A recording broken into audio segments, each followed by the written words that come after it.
اللہ اللہ اللہ اللہ اللہ۔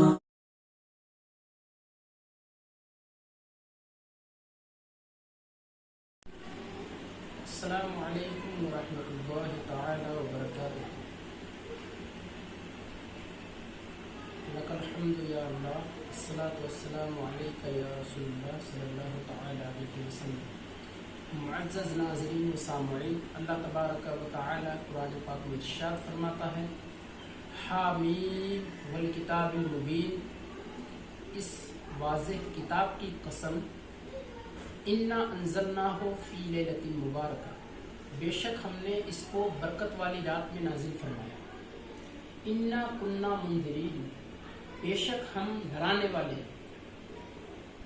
فیہا یفرق کل امر حکیم، اس رات میں ہر حکمت والے کام کو تقسیم کر دیا جاتا ہے۔ اس آیت کی تفسیر میں مفسرین کرام کے دو طبقے ہیں۔ مفسرین کرام اس آیت کے حوالے سے دو گروپ میں بٹے ہوئے ہیں۔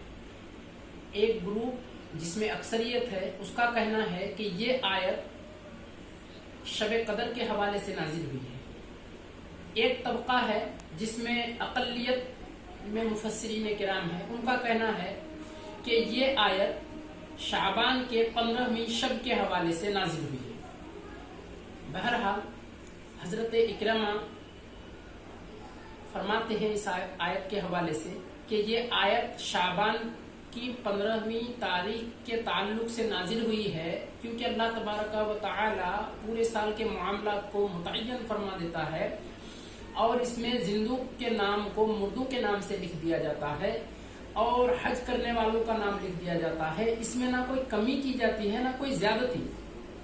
اسی طریقے سے ابو ضحیٰ فرماتے ہیں کہ حضرت ابن عباس رضی اللہ تعالی عنہما روایت کرتے ہیں کہ رسول اللہ صلی اللہ تعالی علیہ وسلم نے فرمایا کہ شعبان، نصف شعبان کے شب کو اللہ تبارک و تعالی سارے معاملات کو متعین کر دیتا ہے، اور شب قدر کو ان معاملات کو اصحاب معاملہ کے سپرد کر دیتا ہے۔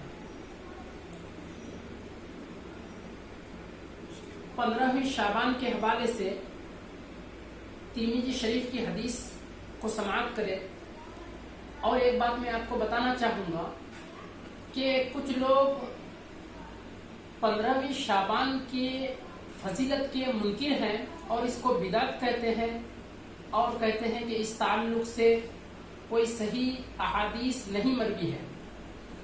ترمذی شریف میں امام ترمذی نے شعبان کے 15ویں شب کے حوالے سے ایک باب ہی باندھا ہے، ایک چیپٹر باندھا ہے، ایک چیپٹر قائم کیا ہے انہوں نے، اور اس میں حضرت عائشہ صدیقہ رضی اللہ تعالی عنہا کی روایت کو نقل کیا ہے۔ حضرت عائشہ صدیقہ رضی اللہ تعالی عنہا فرماتی ہیں کہ ایک رات حضور صلی اللہ تعالی علیہ وسلم حجرے میں نہیں تھے، تو آپ صلی اللہ تعالی علیہ وسلم کو تلاش کرنے کی غرض سے میں حجرے سے باہر نکلی تو دیکھ رہی ہوں کہ آقا صلی اللہ تعالی علیہ وسلم بقیع کے قبرستان میں ہیں۔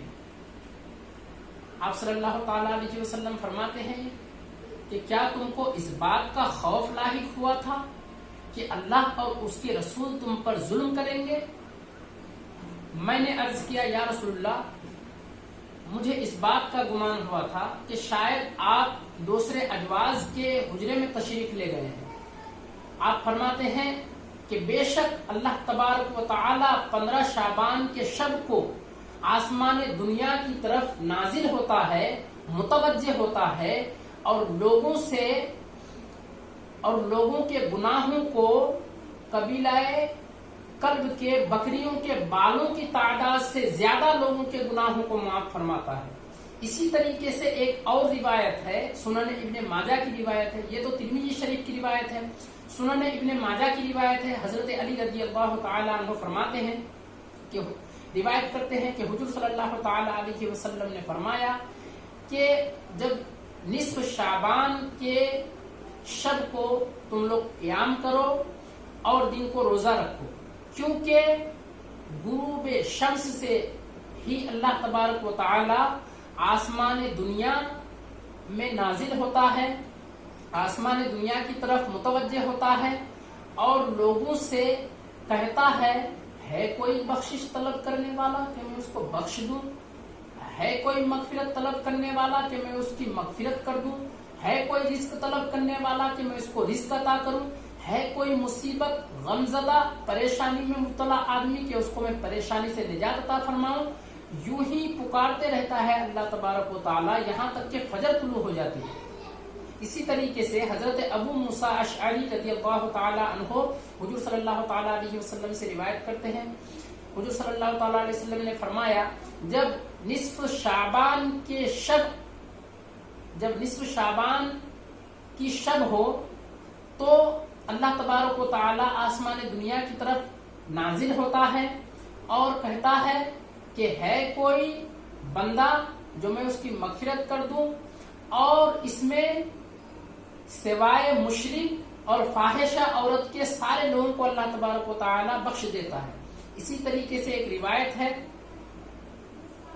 ابو ثعلبہ رضی اللہ تعالی عنہ روایت کرتے ہیں، حضور صلی اللہ تعالی علیہ وسلم فرماتے ہیں کہ جب نصف شعبان کی شب آئے تو اللہ تبارک و تعالی آسمان دنیا کی طرف متوجہ ہوتا ہے اور اس میں اللہ تبارک و تعالی کینہ پرور اور مشرک کے علاوہ سارے لوگوں کی بخشش فرما دیتا ہے.